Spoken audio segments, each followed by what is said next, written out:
ओम श्री साईराम. श्री साई चरित्राचा 31वा अध्याय हा दर्शन महिमा या नावाचा आहे.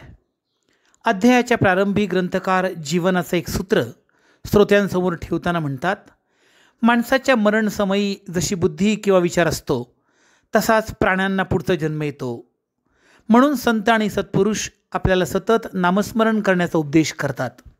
श्रोते हो, एकदा मद्रासवरून मानस सरोवरला जाण्यासाठी एक संन्यासी मोठ्या उत्साहाने निघाला. वाटेत तो शिर्डीला आला. त्याने साईंच्या विषयी बरंच काही ऐकलं होतं. संन्यासी जेव्हा साईंच्या दर्शनासाठी आला तेव्हा काय झालं कोणास ठाऊक, पण बाबा खवळले. उपस्थितांना म्हणाले, हाकलून द्या या संन्यासाला, याची सोबत काही कामाची नाही. संन्यासी खजील झाला. तो शिर्डीतच थांबला. 2 दिवसानंतर त्याला आपली आई गावी मरणाला टेकली आहे असं पत्र आलं. तो उदास झाला. आपल्या आईला अंतसमयी भेटण्याची इच्छेने माघारी फिरायचं त्याने ठरवलं. बाबांची आज्ञा घेण्यासाठी तो आला. बाबांना म्हणाला, समर्थ साई महाराज, मला माझ्या आईला भेटायची ओढ लागली आहे. मला जाण्याची आज्ञा द्या. माझी आई प्राण कंठात आणून माझी वाट पाहते आहे. तिची व माझी नजरभेट होऊ द्या, म्हणजे तिचा शेवट तरी सुखात होईल. साई महाराज अंतर्ज्ञानी होते. त्यांना या संन्याशाचं आयुष्य संपत आल्याचं समजलं होतं. त्याला बाबा म्हणाले, इतकाच आईचा लळा होता तर मग हा पोशाख का स्वीकारला? या पोशाखाला माय ममता शोभत नाही. जाऊन स्वस्थ बैस. थोडे दिवस झाले की मग बघू. शरीर नाशवंत आहे, मरण जवळ आलेलं आहे हे समजून माणसाचं आचरण असायला हवं. तुझी पूर्वपुण्य म्हणून तू इथे आलास. उद्यापासून तू भागवत पुराणाचा अभ्यास सुरू कर. या ग्रंथाचं तू वाचन कर किंवा श्रवण कर. साईंचा उपदेश शिरसावंदे मानून दुसऱ्याच दिवशी संन्याशाने स्नान करून साईंचं दर्शन घेऊन भागवत पुराणाचं वाचन सुरू केलं. झालं मात्र नवल. 2 सप्ताह होतातच त्याला अशक्तपणा जाणवू लागला आणि पुढे बाबांच्या मांडीवर आपलं डोकं ठेवून संन्यासाने आपला अखेरचा श्वास घेतला. साईंच्या हातून त्याला सद्गती मिळाली. श्रोते हो, जीवन मरण यांच्या गती संत सत्पुरुष अगदी अचूकपणे जाणतात. बाळाराम मानकर नावाचे गृहस्थ होते.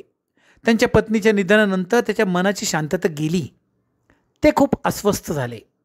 परंतु साई महाराजांनी त्यांच्यावर कृपा करण्याचं मनापासून ठरवलं होतं. बाबांनी मनातून जाणलं होतं, जन्मोजन्मीच्या संस्काराचं आवरण असल्याने मानकर दुःखी अस्वस्थ आहेत. बाबा मानकरांना म्हणाले, आता शिर्डीत राहणं पुरे करा. हे 12 रुपये घ्या आणि मच्छिंद्रगडावर तपासाठी जा.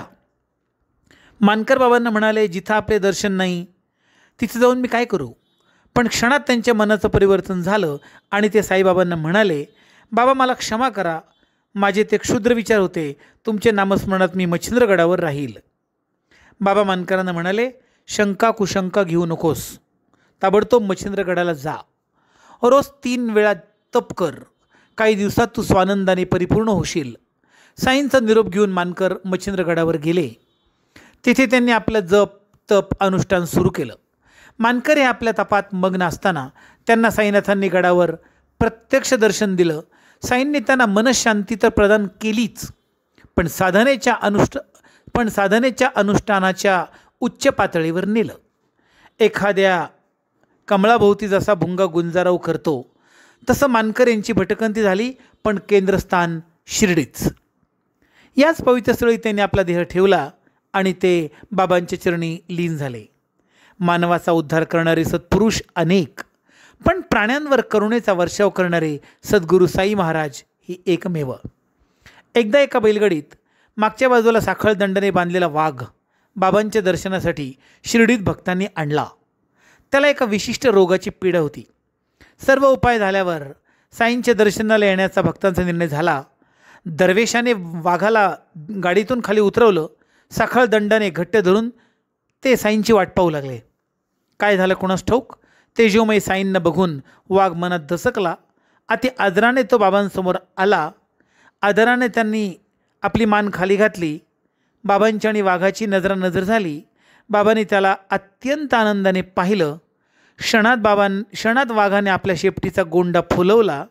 त्याने आपली शेपटी 3 वेळा जमिनीवर आपटली, एक डरकाळी फोडली आणि शांतपणे साईंच्या चरणी आपली मान टाकली. अर्थात तिथेच तो मरण झाला. उपस्थित लोक आश्चर्यचकित झाले हे सांगायला नको. श्रोते हो, संतांच्या समोर जे मरण येतं ते मरण कसलं? ते तर वैकुंठ गमन. सत्पुरुषाच्या सहवासात तीर्थक्षेत्री जो देहत्याग करतो त्याला पुन्हा जन्म घेणं नाही, त्याला मोक्षप्राप्ती. बाबांच्या आज्ञेवरून वाघाला शंकराच्या मंदिराजवळ नंदीजवळ पुरून अंत्यसंस्कार करण्यात आले.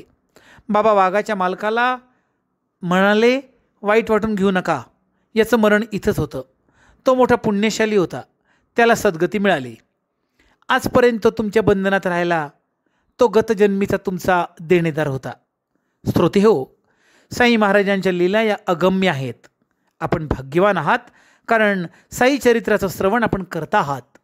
52 अध्यायाची ही दीर्घ पोथी बोलता बोलता 31व्या अध्यायापर्यंत आली, हो ना? आपण खरंच भाग्यवंत आहात, कारण साई समर्थांचं श्रवण रोज आपल्याला होतं आहे. या अध्यायाचं निरूपण इथे ग्रंथकार हेमाडपंत थांबवतात. भेटूया पुढच्या एपिसोडमध्ये 32व्या अध्यायाच्या निमित्ताने. तोपर्यंत ओम श्री साईराम.